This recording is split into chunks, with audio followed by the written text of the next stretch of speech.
දෙමව්පියනි, සහෝදර සහෝදරියනි, දූ දරුවනි.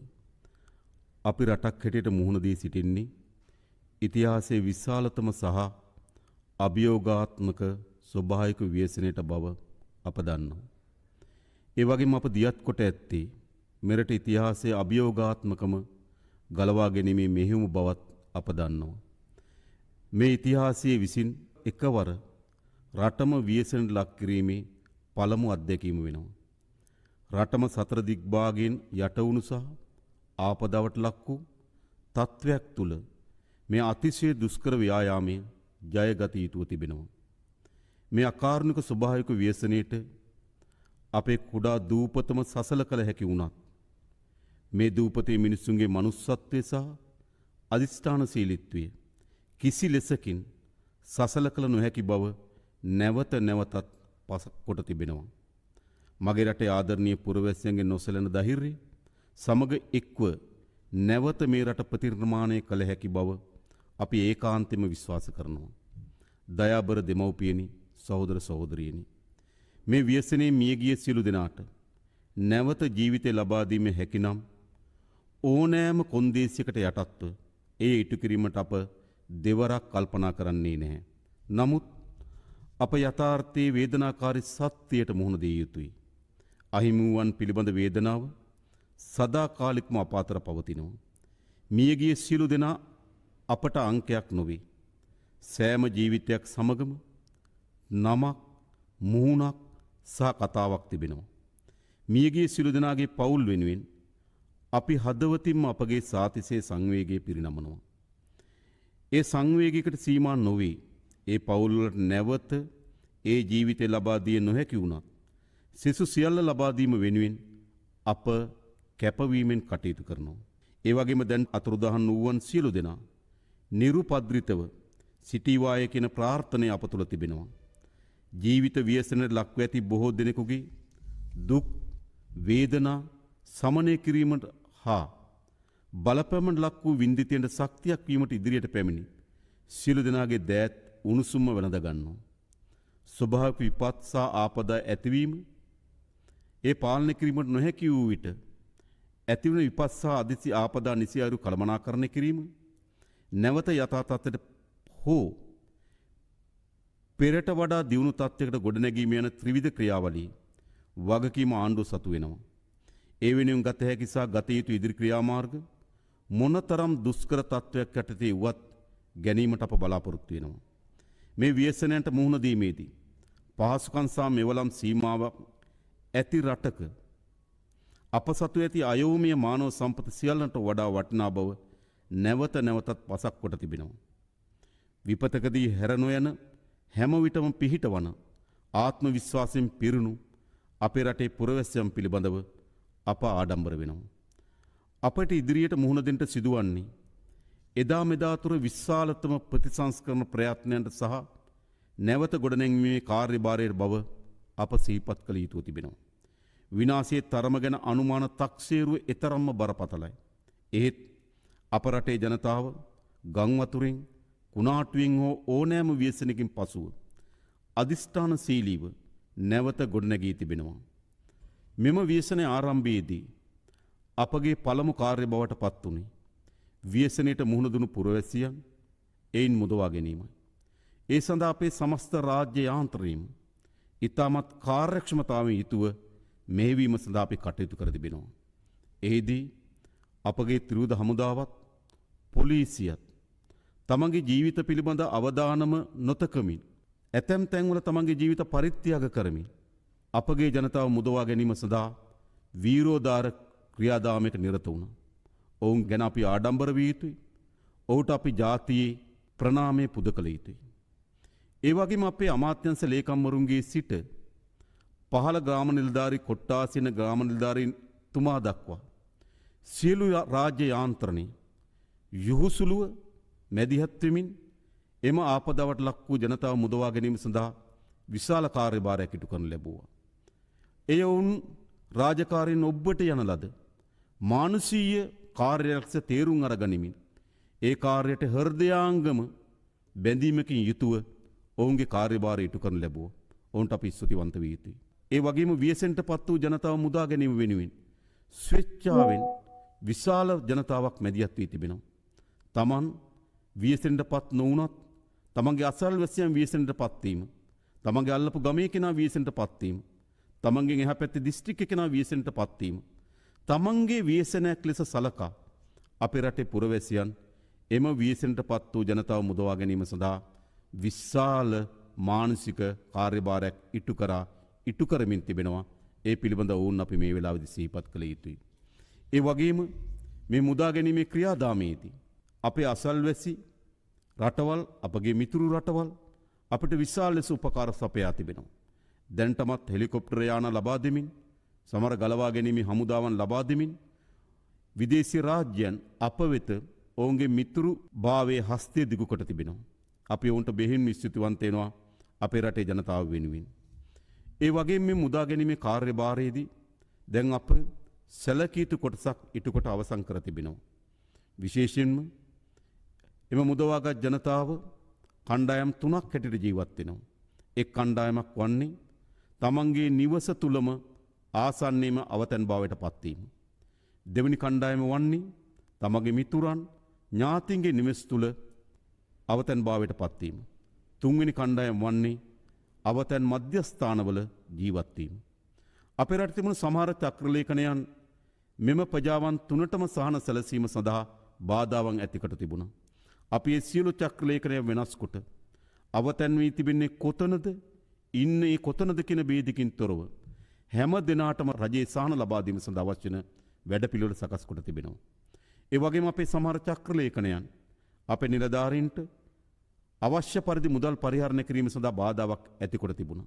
එම චක්‍රලේඛනයන් අපි වෙනස් කොට තිබෙනවා. ප්‍රාදේශීය ලේකම්වරයෙකුට ලක්ෂ 500 දක්වා මුදලක් වියදම් කිරීම සඳහා අවසරය අපි ලබා දී තිබෙනවා. එනිසා අපි හිතනවා මුදල් ප්‍රතිපාදන ලබා දීමත් එම ප්‍රතිපාදන කාර්යක්ෂම ක්‍රියාවට නැගීම සඳහා අවශ්‍ය වෙන නීතිමය රැකවරණයන් අපි අපේ රාජ්‍ය ආන්තර ලබා දී තිබෙනවා.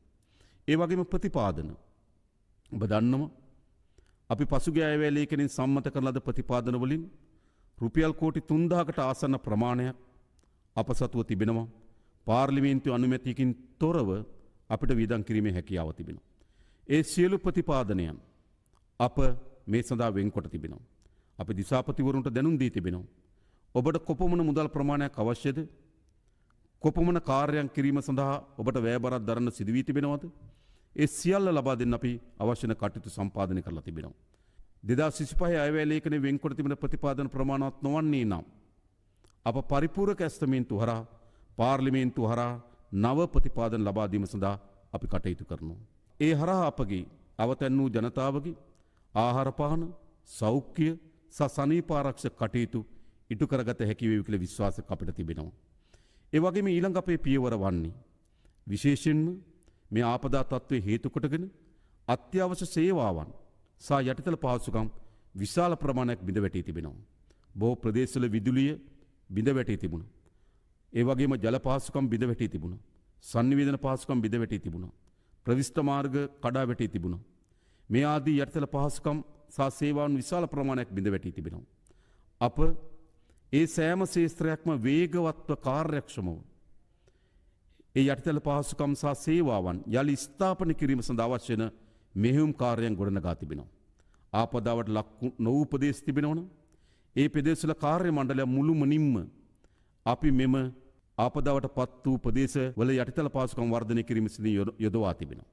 ඒ වගේම අමාත්‍යංශ සහ ආයතනවල වෙනස් කාර්යභාරයන් තිබුණා නම් ඒ වෙනත් කාර්යභාරයන් සියල්ල අත්හිටුවා මේ ප්‍රමුඛතම කාර්යභාරයක් කොට සලකා මෙම යටිතල පහසුකම් ස්ථාපිත කිරීම සඳහා අපි දැනටමත් වැඩපිළිවෙළ සකස් කොට තිබෙනවා. විදුලි බල මණ්ඩලය, ජල ප්‍රවාහන මණ්ඩලය, ඒ වගේම sannivedana ආයතනයන් සහ මාර්ග සංවර්ධන අධිකාරිය ආදී අත්‍යවශ්‍ය ආයතනත් එක්ක අපි සමීපව කටයුතු කරමින් ඒ සඳහා අවශ්‍ය වන දායකත්වය සහ මෙහෙයවීම අපි ලබා දෙමින් තිබෙනවා. එනිසා අපි විශ්වාස කරන ඉතාමත් කෙටි කාලයක් ඇතුළත මේ යටිතල පහසුකම් සහ සේවාවන් මුළුමනින්ම අපි සපුරා ගැනීමේ හැකියාව තිබෙනවා. අපගේ ඊළඟ ප්‍රධාන ප්‍රමුඛතාවය වන්නේ මේ ව්‍යසනයට ලක් වූ රට කෙටි කාලීනව, මධ්‍ය කාලීනව සහ දීර්ඝ කාලීන ලෙස ගොඩනැන්වීමයි. මිල කළ නොහැකි ජීවිත අපිට අහිමි වුණා.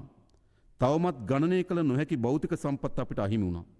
මාර්ග සහ පාලම්වල සිට පාසල් සහ ජල පද්ධති දක්වා ආපදා කලාපයේ පොදු යටිතල පහසුකම් අලුත් වැඩියා කිරීමේ දැවැන්ත මෙහෙයුමක් කළ යුතු තිබෙනවා.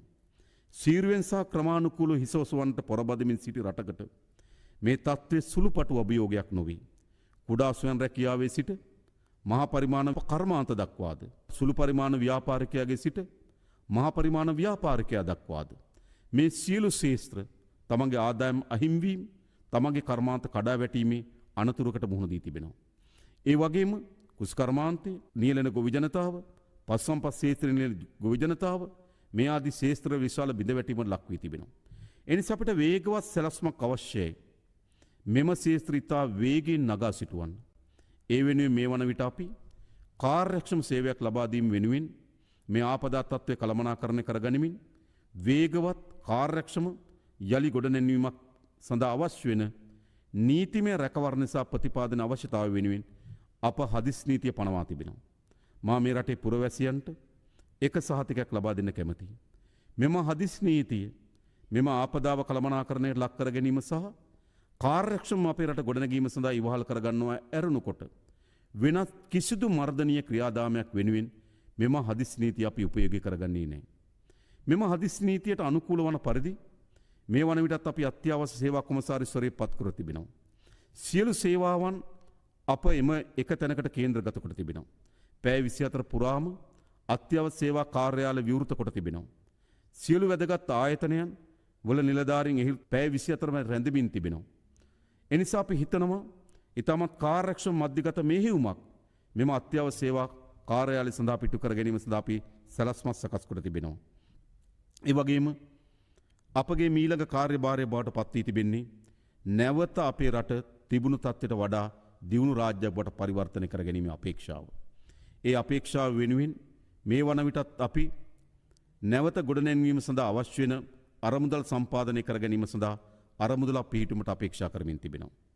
ඒ වගේම ඒ අරමුදල කළමනාකරණය කර ගැනීම සඳහා පෞද්ගලික අංශයේ විදේශ කටයුතු අමාත්‍යාංශය මුදල් අමාත්‍යාංශය ජනාධිපති ලේකම් කාර්යාලය ලේකාබද්ධ කළමනාකරණ කමිටුවක් පත් කොට තිබෙනවා. ඔවුන්ට විශාල කාර්යභාරයක් අපිට පවරා දී තිබෙනවා. අපේ රට ගොඩනැගීම සඳහා අවශ්‍ය වෙන අරමුදල් සම්පාදනය කර ගැනීම. ආකාර ගණනාවකින් අපිට අරමුදල් සම්පාදනය කරගත හැකි. අප හා මිතුරු රාජ්‍යයන් එක්ක ඊටම සමීපව අප කටයුතු කරමින් ඔවුන්ගේ ආධාර ලබා ගැනීම. ඒ වගේම විවිධ ජාත්‍යන්තර සංවිධාන ආමන්ත්‍රණය කරමින් ඔවුන්ගේ ආධාර ලබා ගැනීම. ඒ වගේම දේශීය ව්‍යාපාරිකයන් ආමන්ත්‍රණය කරමින් කර්මාන්තකරුවන් ආමන්ත්‍රණය කරමින් ඔවුන්ගේ ආධාර ලබා ගැනීම. විශේෂයෙන්ම මේ වෙලාවේදී ශ්‍රී ලංකාවෙන් පිටත ජීවත් වෙන ශ්‍රී ලාංකික පුරවැසියන් මේ ආධාර ලබා දීම සඳහා විශාල වෙහෙසක් සහ විශාල කැමැත්තකින් යුතුව කටයුතු කරමින් තිබෙනවා. අපි ඔවුන්ට අවශ්‍ය වෙන සහාය ලබා දෙන්න කටයුතු කරලා තිබෙනවා. නිසා අපි හිතනවා අපි ශක්තිමත් අරමුදලක් ගොඩනැගිය යුතුයි මෙම ව්‍යසනයෙන් ගොඩ ඒම සඳහා. ඒ අරමුදල සම්පාදනය කර ගැනීම සඳහා අවශ්‍ය වෙන කටයුතු අපි සකස් කරලා තිබෙනවා. ඒ වගේම අප සියලු ආයතනයන් වෙත දැනුම් දී තිබෙනවා. ඔබගේ ශේෂ්ත්‍ර මුහුණ දී තිබෙන අර්බුදයේ ප්‍රමාණය ඒ නැවත ගොඩනැගීම සඳහා අවශ්‍ය වෙන ප්‍රතිපාදනයන් පිළිබඳව ශක්තිමත් ලැයිස්තුවක් සකස් කරන්න කියලා.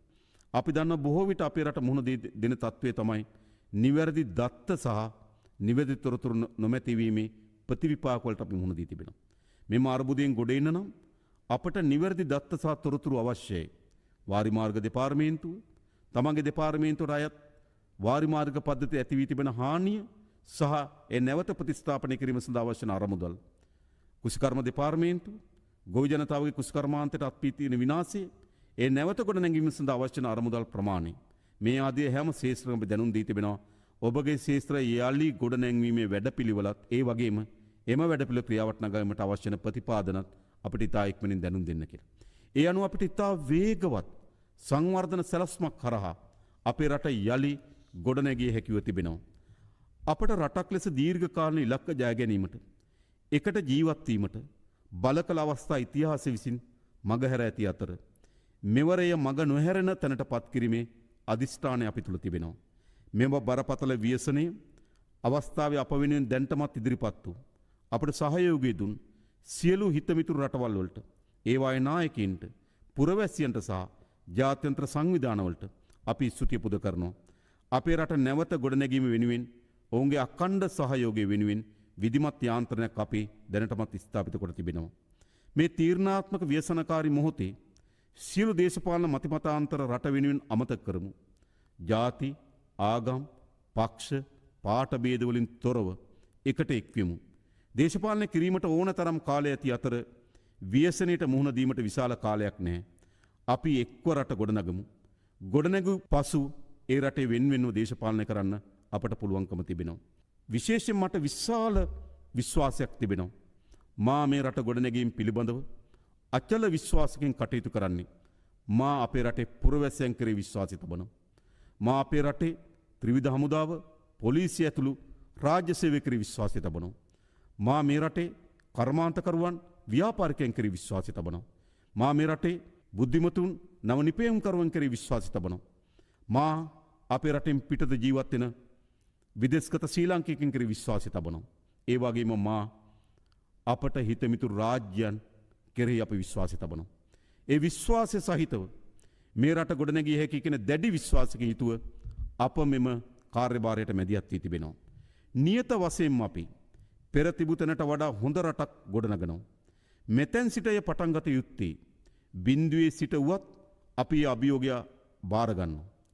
ඒ වෙනුවෙන් පටු වාද ભેද වලින් තොරව සියලු දෙනාට මේ සාමූහික ප්‍රයත්නට එක්වන්න අපි ආරාධනා කරනවා. ජාතික හා ජාත්‍යන්තර වැඩපිළිවෙලක් ඔස්සේ මනා සම්බන්ධීකරණයකින් යුතුව කටයුතු කරමින් හෘද සාක්ෂියට අනුවම අපේක්ෂිත අරමුණු ඉටු කර ගැනීමට කැපවීම කියා මා ඉල්ලා සිටිනවා. ඕනෑම අන්ධකාරයක ආලෝක ඇති බව අප විශ්වාස කරනවා. මේ අඳුරු දිනයන් පහව යන බවත් අප විශ්වාස කරනවා. එනිසා අප එකාවන්ම නැගී සිටිමු. මේ කඳුළු සලන පාරාදීසය සුවපත් කරමු. දීප්තිමත් දිවයිනක් ගොඩනගමු. සියලු දෙනාටම තෙරුවන් සරණයි, දෙවි පිහිටයි.